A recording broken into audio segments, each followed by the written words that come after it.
Assalamualaikum warahmatullahi wabarakatuh. Hi everyone, how's everything? Hopefully everything is fine as usual. Well, today we're going to talk about presentation or how to do a presentation in English. Last meeting, I gave you the PowerPoint of how to do a presentation. Have you learned about it? Well, hopefully you did it. Now it's time for us to practice it. Before we practice it, I would like to remind you that when you make a PowerPoint, please put it into points. Don't give more details. You have to deliver it in your presentation. That's why the name is PowerPoints. Okay, I will give the example how to do a presentation in English. Okay, here we go. Assalamualaikum warahmatullahi wabarakatuh. Good morning everyone. Let me introduce myself. My name is Nani Sudarningsih. And today I would like to give a presentation. And it is about my observation on morphology and syntax class.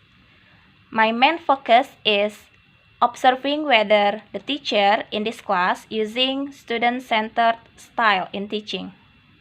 Well, I have divided my presentation into 3 parts.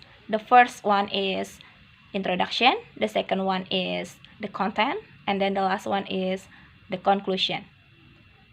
Let's move to the first part, introduction. In the introduction, there are 2 points, background and the purpose of my observation. The background, this is the reason why I observe in this class. Actually, there are 2 styles of teaching, student-centered and teacher-centered. And I am curious which style is used in this class.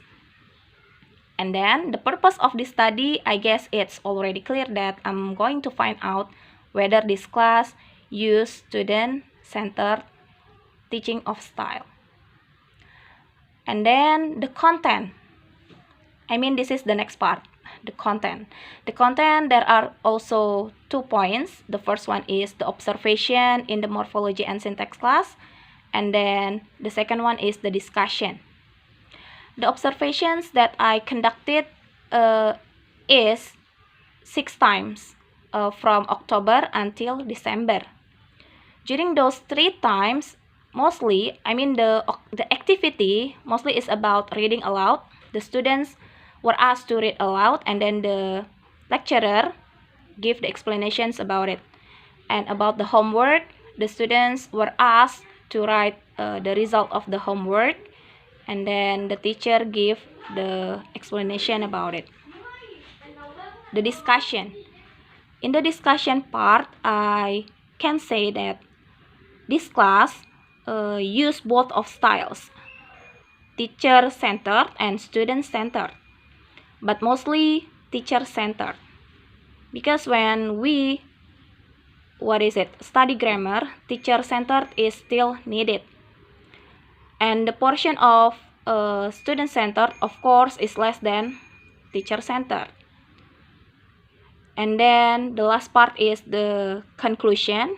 Well, I can say that teacher-centered is still needed in the morphology and syntax class because it's all about grammar. But this class also use student-centered, especially when there is a learning contract. It shows that student-centered is applied in this class. And that's all my presentation. Do you have any questions? Thank you.